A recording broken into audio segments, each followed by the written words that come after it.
It's the Golden Road TV show.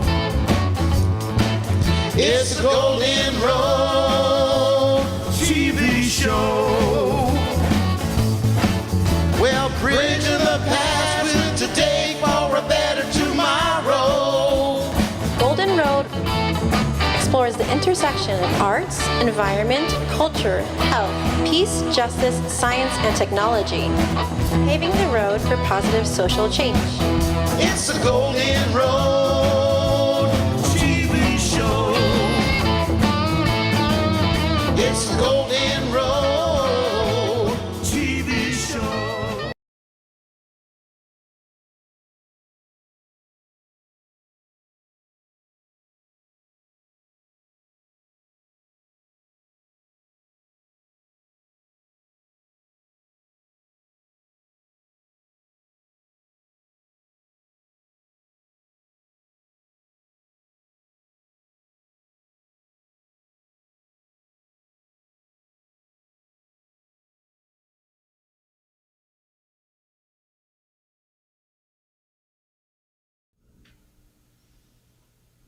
And welcome to the Golden Road TV show. I'm your host, Michael DiMartino. Thank you so much for tuning in.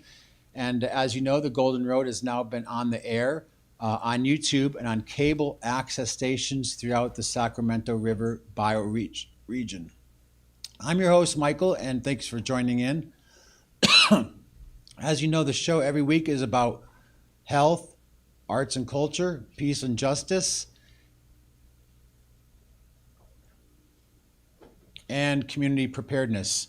And we've had a few glitches tonight with the technology, so we're starting a little bit late, and we apologize for that. But we're going to keep it live tonight, and for me, it's just a testimony of so much dependence on so much technology in this day and age. We're on the verge of AIs trying to control things. It's really important that we use these tools as a medium to get back to what's simple and what's pure, what's regenerative, and what's sustainable. So again, thanks for tuning in tonight.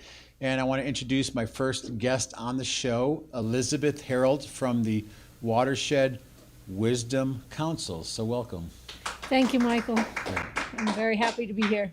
Great. Thank you for enduring a little bit of our start and go. But it's a windy night here. For those of you who might be outside of the region, it's a windy night here in the Sierras. We've been having some snow and rain, and it seems to be messing with the bioelectromagnetic field. So thank you for taking some time to be here tonight. Absolutely.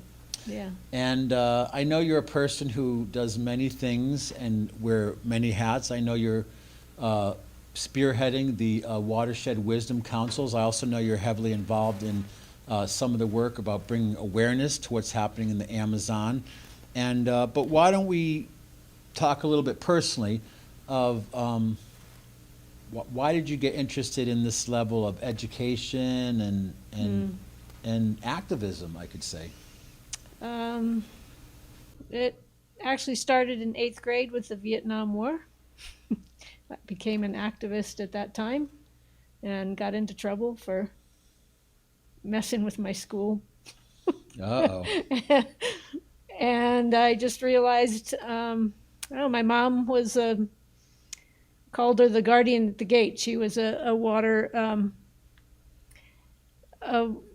protector in her own right. She was on the water board of the Alpine Springs up in the High Sierra, and kept development from taking the water of Alpine Meadows. So, wow. And see, I learned something new tonight. I know, about and you. actually got I think it was Packard to protect Shirley Canyon. So there's not a development in Shirley Canyon because of that. So it's in your bones. it's in my bones. It's in my blood. Yeah. Fantastic.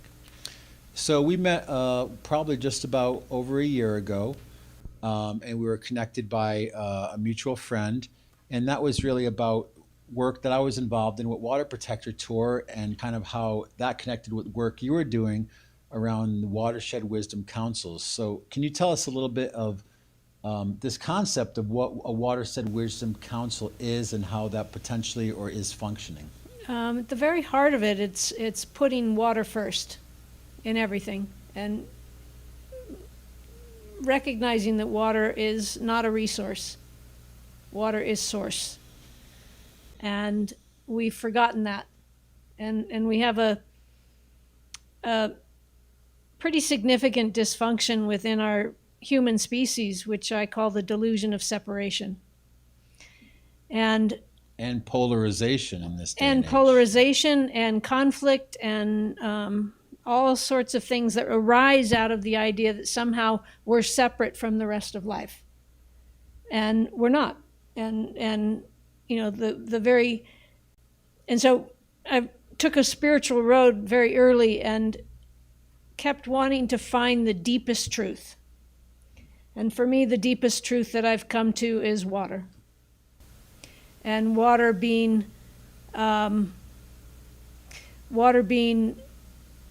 common bond. Actually, a majority of our human body, what I know there's different numbers, but about what percent of our body is water? It changes as we age, and it's 75 to 85% as an adult, but that's by volume. One thing that people don't really understand is that 99% of the number of molecules in our body are water molecules. Wow. Can't be 99% of anything without being that thing. That's true.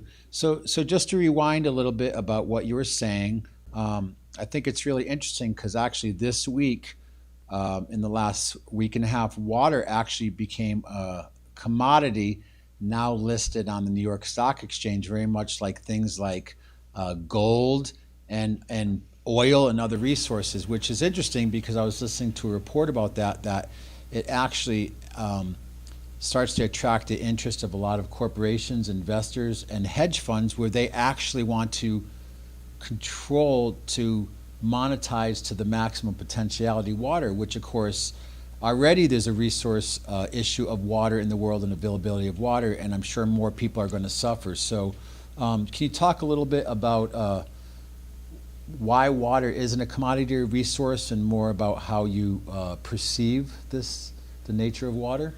It's very simple. Water is life. And not only is water life, life is water. It's water as life, right? There is no life without water. Without liquid water, our planet would be Mars or Venus, right? It's because we have liquid water in relationship to the sun that all life exists. And scientists are in agreement that there's only one water on Earth, and it's the same water that's always been here. Probably 40 to 50% of the water on Earth is older than the sun. So well, it's interesting too because I'm a permaculture designer, and we've learned a lot about the cycle of water. So hypothetically, as water moves to the ocean, potentially evaporates, comes back into clouds, rain and snows, falls in the mountains, goes through the process of either becoming groundwater or reaching streams and creeks and tributaries that turn into lakes and sometimes, unfortunately, into reservoirs and dams. But then that water eventually, again, will either evaporate and reach the ocean. So in this theory of what you're saying, we also see that reflected in science of how there's a constant recycling and regeneration of water. And it does really, it's, like you said, it's one thing that connects all of us as people. We also can see right now because whether human-made or a natural cycle or a symbiotic relationship of both, that we're going through some climate changes and very drastic things are happening. Like right now, the Arctic Circle, as of a couple weeks ago, had not refrozen. right. And I know that's an imperative part of planetary cooling and water cycles. So in my opinion, I know part of your work, that this is really, it's not something we just do as a hobby or a pastime, or we have some sort of countercultural perspective, that this is really something that demands humanity's attention, like in almost emergency situations, especially now with the commodification of water. So talk a little bit about how you see this concept of watershed wisdom councils being implemented and kind of maybe what their function would be. Right. So you mentioned that water connects all humans. Water connects all life. And water is the architect of all life. It is the medium of life. It's the primary intelligence of life. And we have raped and pillaged our water more than we've raped and pillaged anything else. And it's again that delusion of separation to think that we can do something in the rainforest and it's not going to affect California. There's a direct correlation between the burning of the Amazon and the burning of California and the burning of Colorado and the hurricanes in the Gulf. And this, we say climate change, but really what it is a water cycle out of balance. There's only one water cycle on the planet. It affects us all. And we have to understand that we have to start seeing the planet as a whole system, not silos, not separate individuals, not perspectives, not dogmas, but one whole system. So in a way, in a time where everything is so hyper divided and polarized, that maybe water has the promise of being a element and force of unifying, is what you're saying? I call it water unity consciousness. Water unity consciousness. And it's really, to me, a secret that's hiding in plain sight. So again, with these Watershed Wisdom Councils, the basic idea is this is part of a global network, or how do you see that potentially rolling out, and some of the, I guess, the mission statement of what would constitute a Watershed Wisdom Council? Potential is the key word. There's all sorts of traditions of councils, indigenous councils. Almost every watershed has a watchdog group, but we're all doing separate things in separate ways and not knowing what the right hand and the left hand are doing. And so the idea of a council is a citizens small group, locally autonomous, self-governing, but globally coherent and networked, so that we can have a great repository of wisdom that includes all life. And so that's one of the keys, is water first. What would water do? What's the best thing for water? We talk about dams. We don't even think that flooding is how water nourishes the earth. When you dam the river, we're no longer getting all the nutrients into the plains. Well, we see that it's so prolific here Right. in our watershed with places like Shasta Dam, which I know the Winnemem Wintu have been very involved in bringing more awareness about getting rid of the dam. I know recently the past administration were talking about actually raising the dam, which would have had more of a detrimental effect. And of course, a couple years ago, we had Oroville Dam, which almost broke and would have had a horrific effect really on that whole area. But there was issues where there was leaks in the dam and it was overflowing because it was not, even though it's one of the largest earthen dams, it still couldn't contain the amount of rain and precipitation that had fallen. So even though we understand the importance of groundwater regeneration and how can we, in permaculture, how do we slow water? How do we spread it? How do we sink it? How do we store it? And how do we share it? And strangely enough, on our Water Protector Facebook, we put up the show last night from Stephen Colbert talking about water as a commodity. I would encourage you to go on Facebook. I'm not endorsing Facebook. I'm just simply saying at this point it's one of the platforms we use as we explore more independent platforms along with YouTube. But you can go to Water Protector Tour on Facebook and see the piece with Stephen Colbert. But also 2 weeks ago, the San Francisco Chronicle came out with an article saying that California's fossil water, which is our deepest storage of groundwater, is actually almost gone. Because we don't allow flooding. How is that aquifer going to recharge if we don't allow flooding? If you were closer and we weren't in the time of social distancing, I would high five you on that one. So kudos. So I think it's human arrogance to think that we can control water and not suffer the consequences. So and in let's all change things, our the more we thinking and change our manipulate language. nature, Yeah. right? And I love what you say because we talk beyond just the time we have on this show. And I think what we're starting to see is a change in our perspective and approach to design from a more patriarchal, controlling, manipulative, overlording mentality to this whole shifting, which also ties into a lot of indigenous teachings about the white buffalo woman and the Aquarian age and doing things more embracing the feminine aspects of nature, where we can do things more in a symbiotic relationship and have an approach that is more working with than manipulating. And again, it's perfectly exemplified in water. When was the last time a water board invited water to the table? Water's intelligent, water's living. How can all of life on Earth be sourced from water and water not be alive? That doesn't make any logical sense to me when I think of, and it's changing our language and coming into gratitude. And if everybody would just say thank you every time they drank a glass of water, the world would change. It's that simple, in my opinion. True, and of course, Dr. Emoto, which we'll talk about in a second.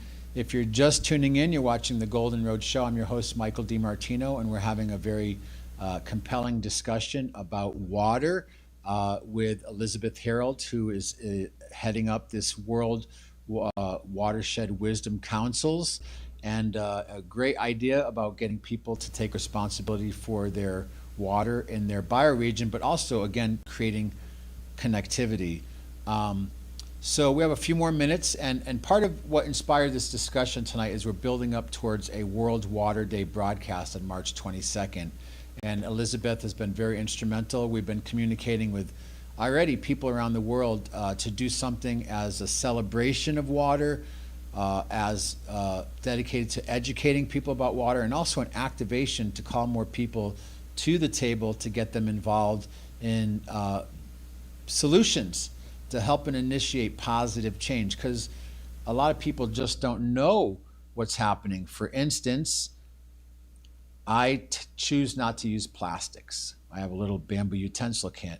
Whenever possible, I make a commitment not to use herbicides and hazardous environmental toxins. So a lot of people, because of the way we were raised, the culture we're in of convenience, we are based in a consumer culture, never think about these things. But part of this event is to help educate people, but also to activate this field of water, like Dr. Emoto spoke about the intelligence of water. It's kind of like, I remember in the 70s, there was a show, Secret Life of Plants, and they had two plants in a room.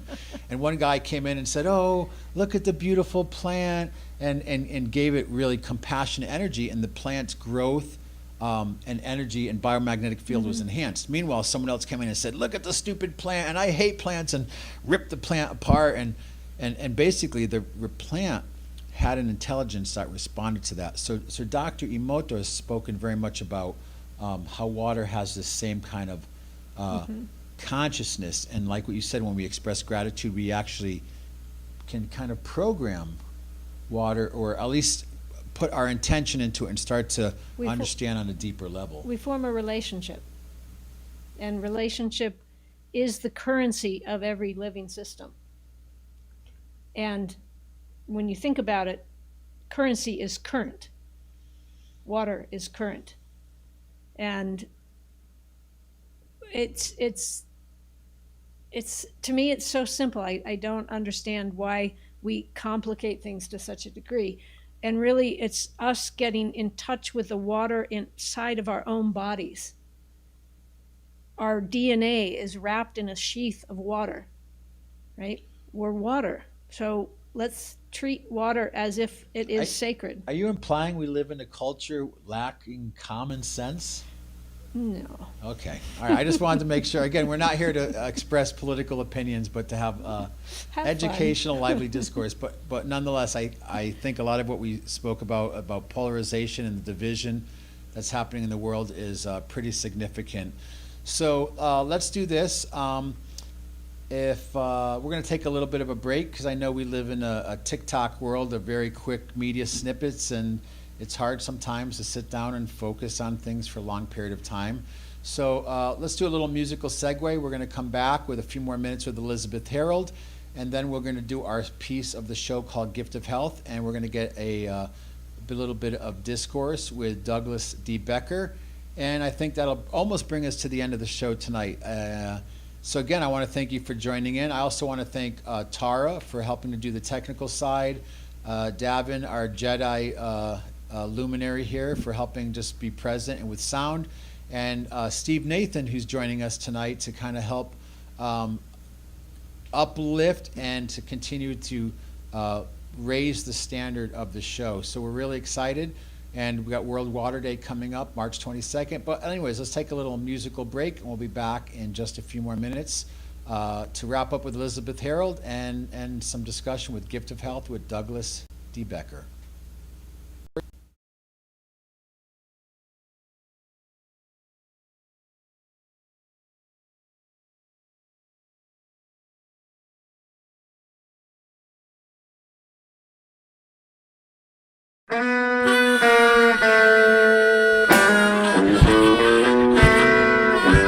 It's a golden road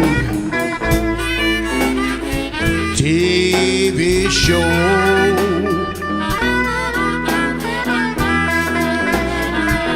Yes, it's a golden road TV show.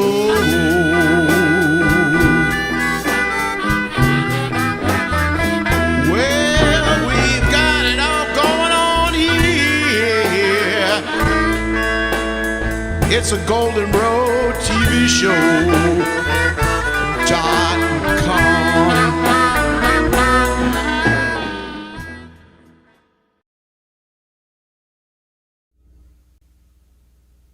And we're back. You're watching the Golden Road TV show. Golden Road, helping to bridge the past with today for a better tomorrow.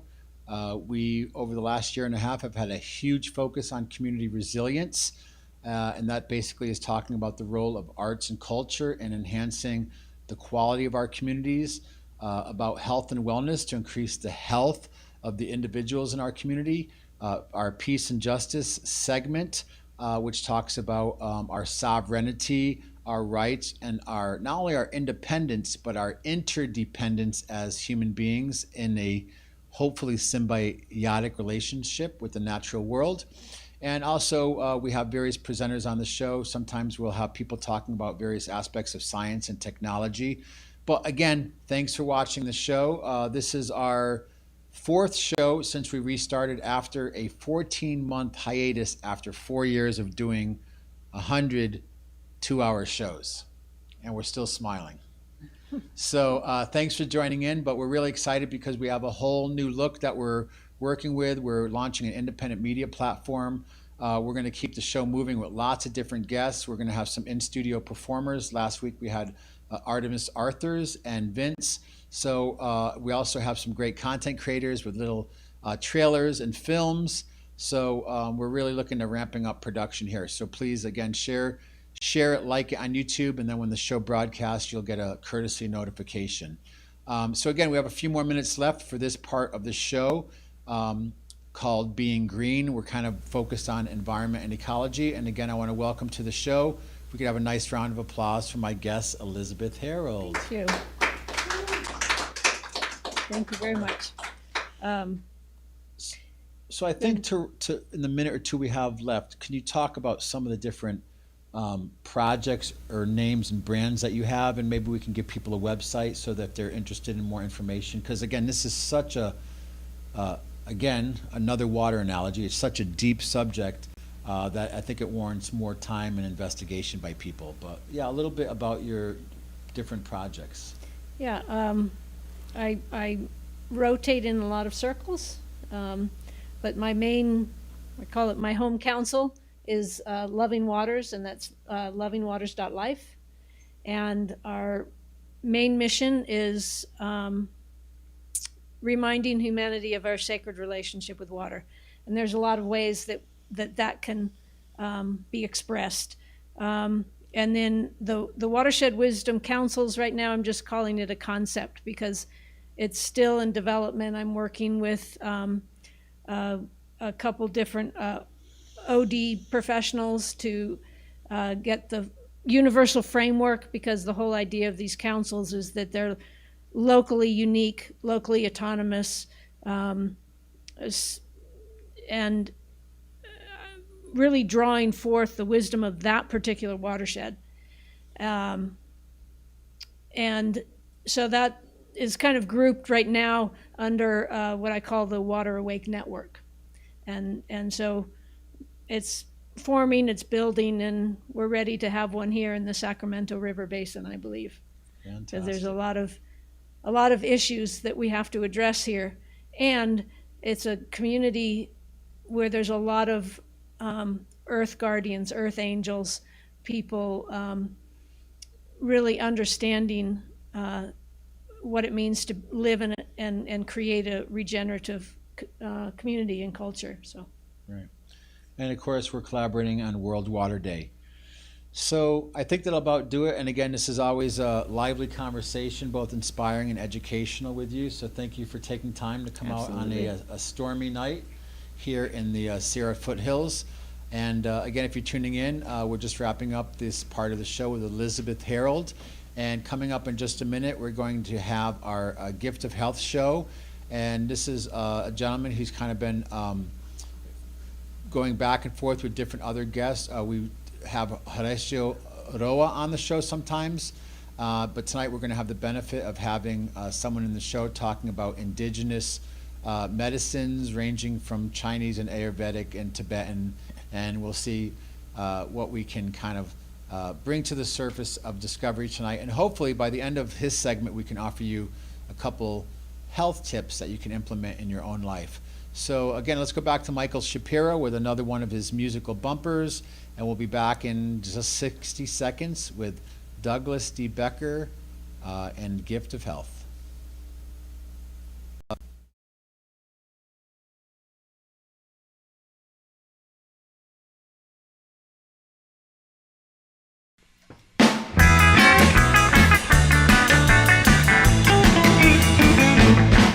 It's a Golden Road TV show.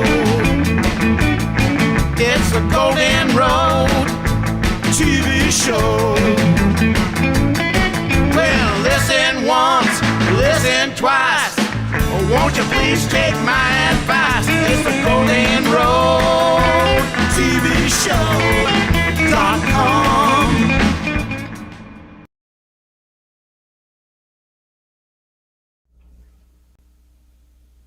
And we're back. Just took a few minutes to get a little suntan here with the LED lamps in the studio. Again, if you're tuning in, you're watching Golden Road Television Show. I'm your host, Michael DiMartino, and this show, Golden Road, is dedicated to bridging the past with today for a better tomorrow. And again, that can range from traditional ecological knowledge and mythology, storytelling and music, arts and culture, all the way to things in the current, dealing with solutions, innovations of technology, and the role of science, helping to create solutions. And of course, we have a part of the show that we look towards the future, like what can we do to ensure that we actually have a future. So at this point, I'd like to welcome my next guest on the show, and this is someone we're exploring to do a kind of a spin-off of this show just dedicated to health. I want to welcome to the show, a nice round of applause for Mr. Douglas DeBecker. Thank you. Thanks for having me. Absolutely. So, You wanted you had asked me to say something about water. Yeah. Yeah. So I wanted to speak about something that's really in the conventional kind of conventional alternative communities, I guess. This idea about structured water. It's very well known amongst those people. These people, amongst us, we're kind of those people. But you know, like water. So what is structured water? Just Well, structured water is when the actual geometry of the water molecules get a particular charge that allow it to become more like a crystal. Yeah, more like a crystalline structure. And the thing about structured water, though, is that in nature, structured water happens within life, but it goes in phases, just like we have a river that swells, like Elizabeth was saying, swells and then comes back, it floods and then comes back, or just like precipitation, the water goes up and turns into a gas and then comes back down. There's, in traditional medicine, they, depending on the tradition, they categorize at least 10 different kinds of water and the 10 different kinds of effect that water has. Structured water is actually just a few of them, and then there's the rest. And so one of the things to know that the fluids in the body in general in living systems are structured, but there's a balance point. So when you can get too much structure, then that throws things out of balance, just as well as you can get less. And most people don't understand that. They kind of focus on promoting products and things to take more and more structure. More is better. Like nutritional Well, supplements. yeah, things there's like supplements and special things you can put in water to make it structured. But actually, the way you measure structured water is by a thing called surface tension, and it's the strength of the bond between the water molecules. And as that bond becomes less because of the structure and the crystallization, the bond becomes less strong, and you can actually, if there's a certain amount of surface tension, you can actually float like a needle on top of water. But in structured water, you can't. And so structured water goes in and out of cell membranes, carrying with it nutrition into the cells and carrying toxins out of the cells. And that's a very positive thing for one cycle of the body, which is the catabolic, or what we call dysaerobic cycle. That relates to free radical oxidation. It's when the cell's open, but the cell also has to close down. So let's take for a minute, Yeah. assuming people know nothing about health. Sure. What is free radical oxidation? That's the And is it good or is it bad? well, that's the problem. That kind of thinking is the problem amongst health people that are doing their own research, because there's good and bad in depending on the level of where it's at. So without free radical oxidation, we wouldn't be able to be alive. It's totally essential for health. But most people think that free radical oxidation is it's kind of like this good and evil paradigm. The good stuff is all that gives us health, and the evil stuff is all that takes away from health. But it's not like that. Just like water is amazing for life, but when it floods, if you're living next to the shore, then it's not so great for you, right? So learning how to understand that balance is important. You can measure the surface tension in your urine, actually, and you can measure it in your saliva and all the body fluids. And so when you have too much free radical oxidation, which is basically the burning of oxygen or the firing of your system. In indigenous medicine, we call it when you have a lot of fire. And so when you have a lot of fire, that fire of life that's like making you awake and on, can be pushed so much that you can never go to sleep and that you can never shut off. And so, which is also really important.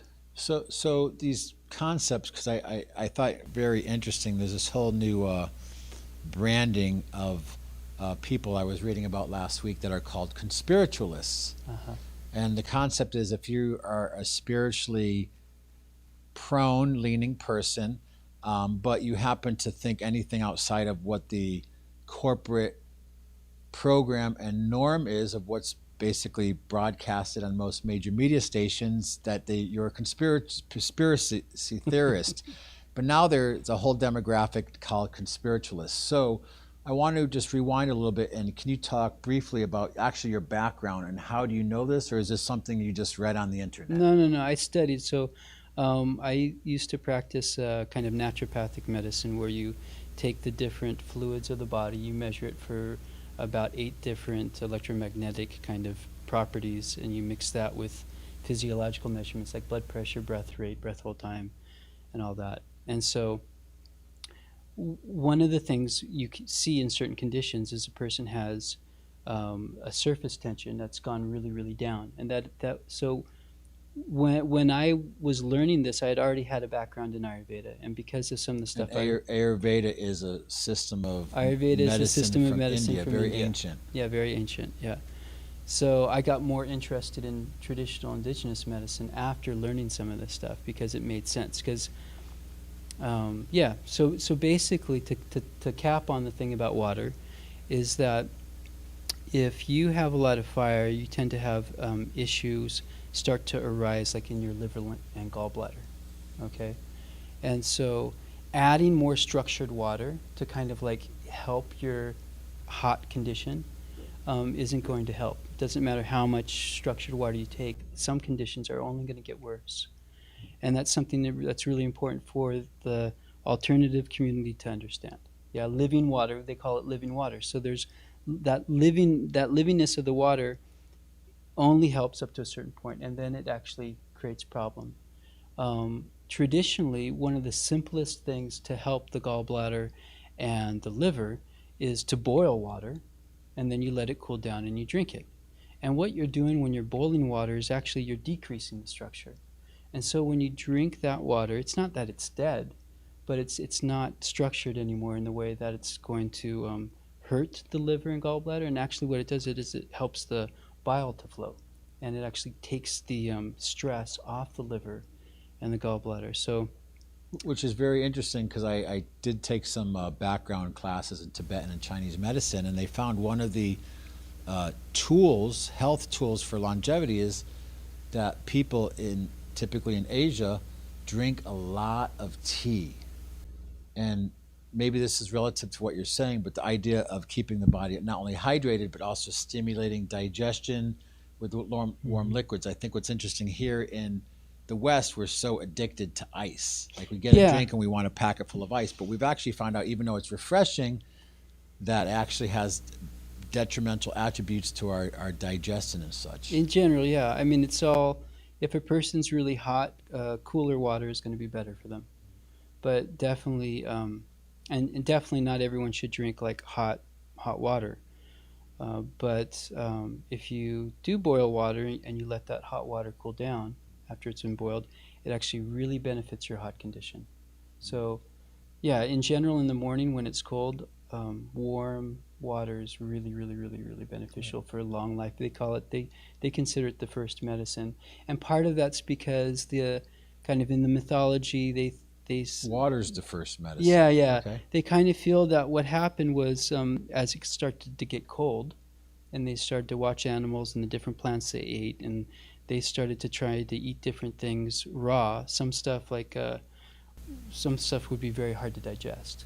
And so then the water, they also found that when they boiled the water, if they could get the water boiling and then hot, it had all these effects on their body as well. And so warm water in the morning was it still is one of the main considerations to keep long life, because it keeps the heat, like you're saying, in your belly good and strong. It's almost what I am distilling out of what you're saying. It's almost like there's a natural intelligence within nature that if we can mimic it or work in harmonious parallel relationship with that's an essential part of this state of natural health, holistic health. Yeah.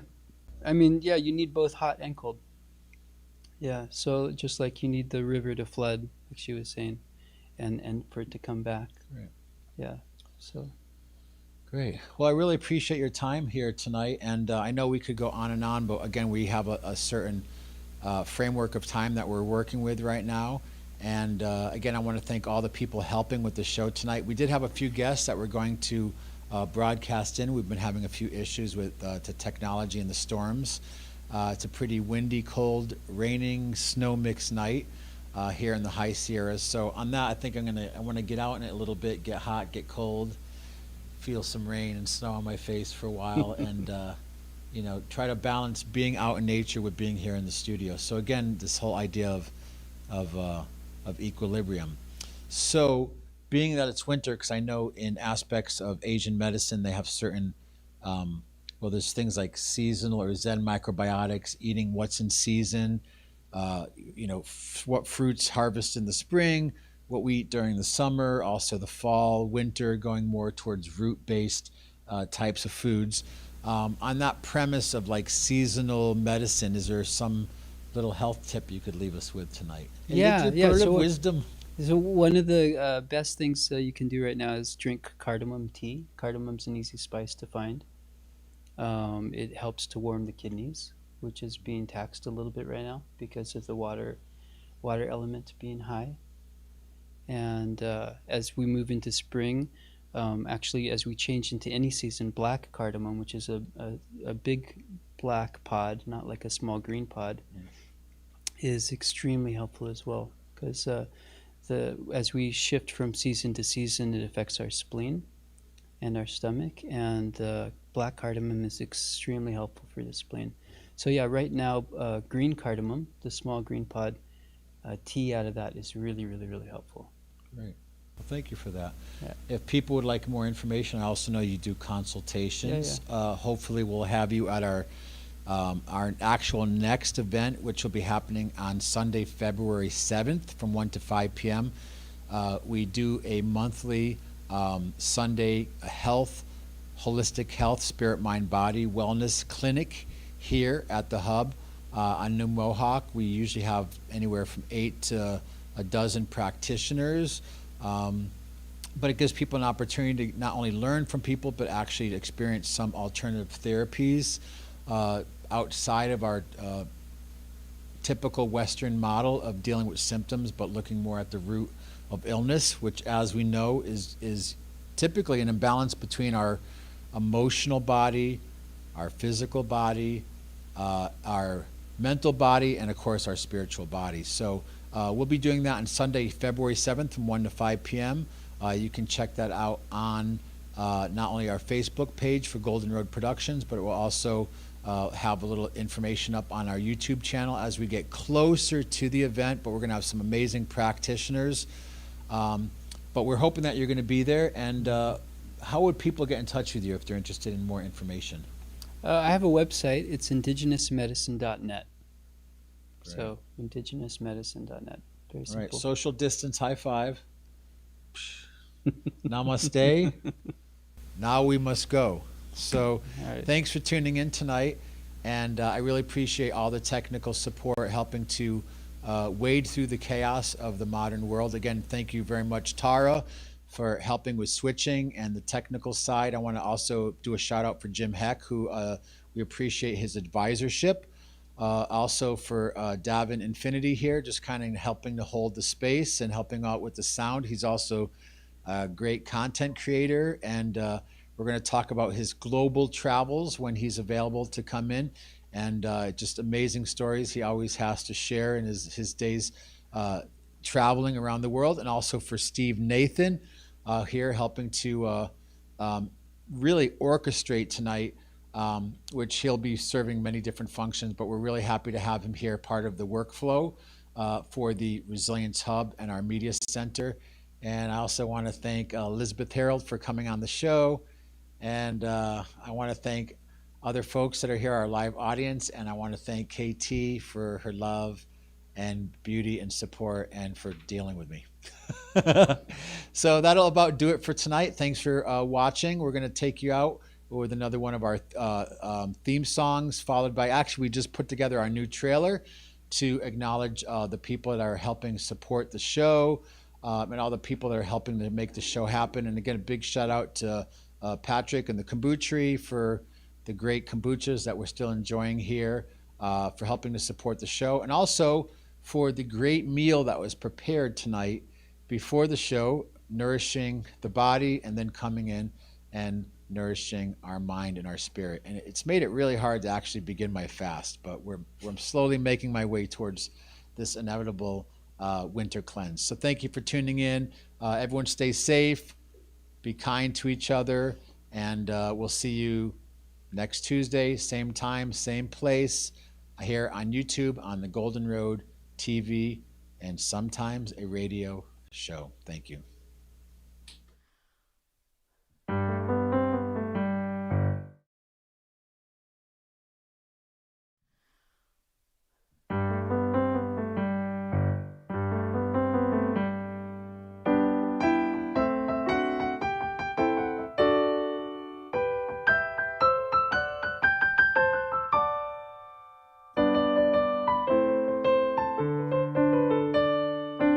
Follow the golden road. Follow the golden road. Follow, follow, follow, follow, follow the golden road. We're off to see the Golden Road TV show. You'll find it is a whiz of a show, if ever a show there was. It's arts and culture and history, environment, health, technology, and peace and justice, science, just because of the meaningful things it does. We're off to see the Golden Road TV show.